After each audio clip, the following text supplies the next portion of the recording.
Congolaises, Congolais, mes très chers compatriotes, le 30 juin, nous célébrons bien plus qu'un simple anniversaire. Nous célébrons l'âme de notre nation, sa force et sa résilience. C'est une célébration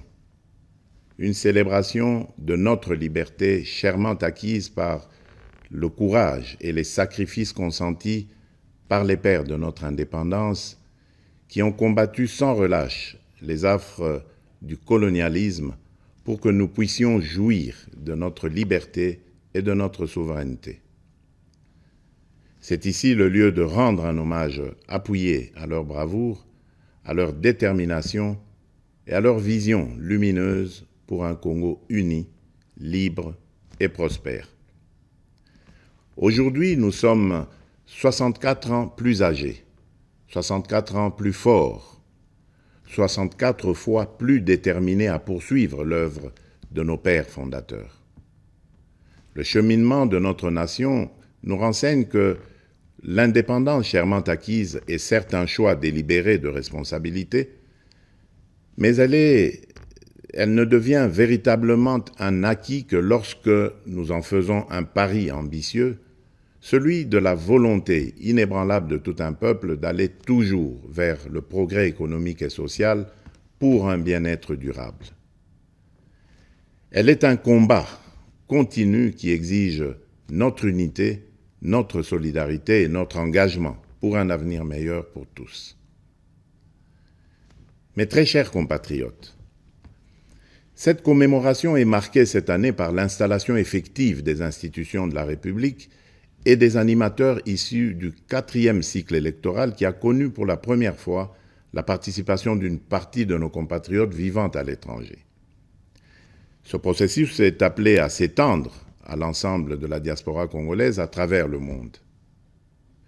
Je me réjouis de célébrer notre marche collective vers la consolidation de la démocratie et la promotion de l'état de droit dans notre nation. Il est crucial que nous reconnaissions l'importance de ces valeurs fondamentales pour assurer une société juste, équitable et prospère pour tous. Mes très chers compatriotes, le défi sécuritaire auquel nous sommes injustement confrontés est complexe et exige une réponse collective, courageuse et déterminée de notre part. En cette journée sacrée de notre indépendance, je ne peux passer sous silence la grave situation sécuritaire qui secoue notre pays. Ce qui se passe à Kanyabayonga, à Kaini, au village du sud de Lubero ainsi que dans les territoires de Rutshuru, de Nyiragongo et du Masisi, constitue une agression flagrante contre notre souveraineté nationale et la paix de notre peuple. En ma qualité de président de la République et commandant suprême des forces armées et de la police nationale, je tiens à vous assurer de ma détermination inébranlable à défendre l'ensemble de notre territoire et à rétablir la paix. Nos vaillants soldats sont en première ligne et ensemble, nous triompherons de cette agression injustifiée. À nos frères et sœurs de Kanyabayonga et des régions avoisinantes, je veux exprimer ma profonde solidarité et ma compassion face aux souffrances que vous endurez. Votre courage et votre résilience sont une source d'inspiration pour la nation tout entière. Soyez assurés que je mets tout en œuvre pour rétablir la sécurité et protéger nos concitoyens. Je viens de tenir un Conseil supérieur de la défense élargi et des instructions claires et fermes ont été données pour la sauvegarde de l'intégrité territoriale de notre pays.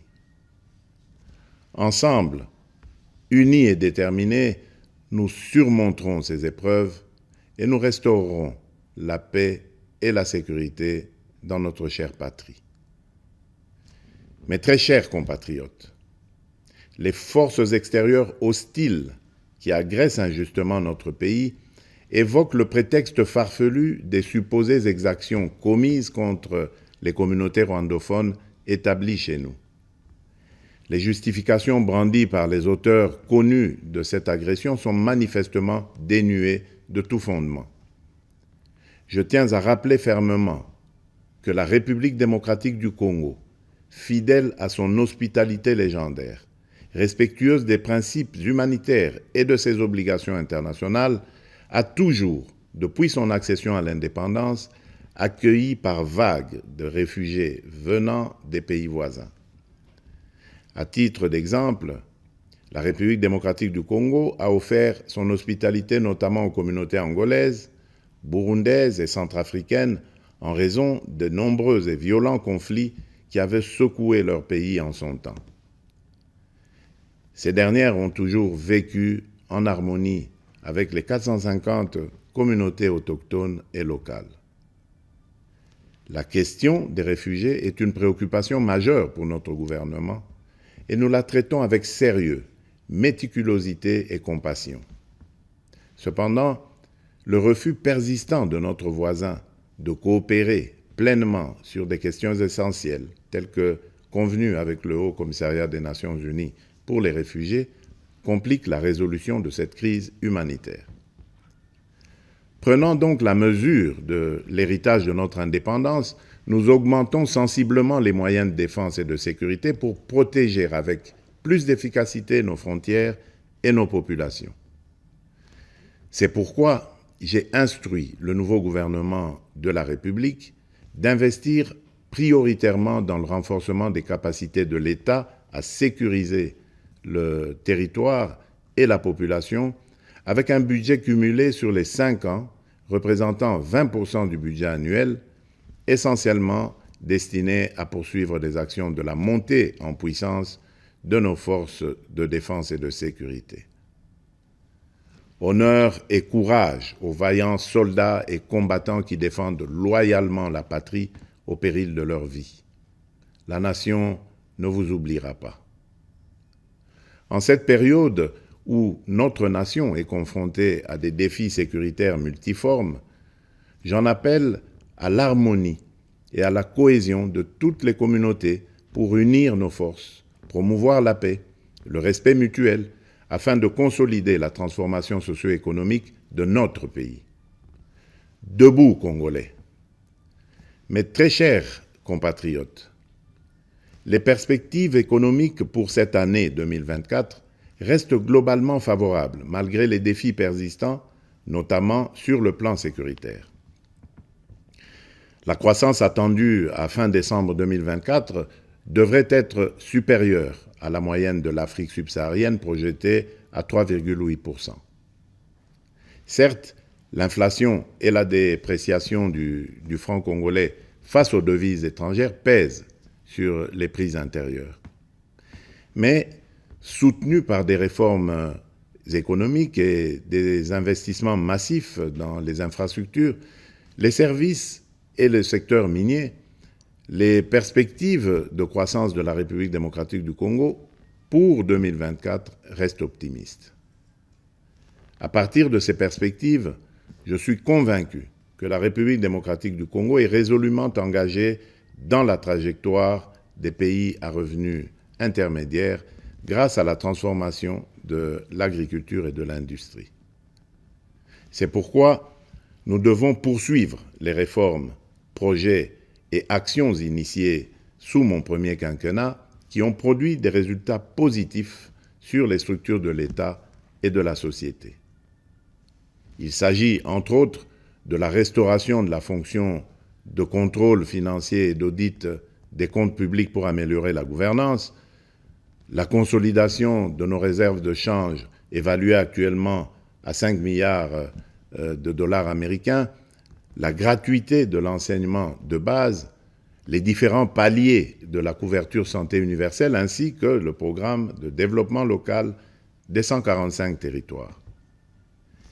Ces acquis seront capitalisés par les réformes initiées pour assurer une transition vers une économie plus diversifiée grâce principalement à la transformation agricole et au développement des infrastructures dans le secteur des routes, des chemins de fer, du numérique et de l'énergie. Dans ce sens, j'ai instruit le gouvernement d'accélérer dès cette année 2024 le déclenchement de la deuxième phase de ce vaste programme minerai contre infrastructure qui va contribuer à la promotion du marché intérieur et à la création d'emplois. Pour illustration, ce programme d'infrastructure permettra de relier le sud et le nord du pays. Cela va non seulement consolider notre réseau national de transport multimodal, mais aussi améliorer sensiblement la qualité de la communication à l'intérieur du pays. De même, dans le cadre de l'amélioration de la mobilité dans les grandes villes du pays, je viens de lancer les travaux de construction de la route de contournement de la capitale Kinshasa, partant de la cité de Mboudi et débouchant sur la route nationale numéro 1 par Badara, non loin de l'aéroport international de Njili. Mais au-delà de ces efforts encourageants, je suis conscient des difficultés sociales que rencontre la majorité des Congolais au quotidien.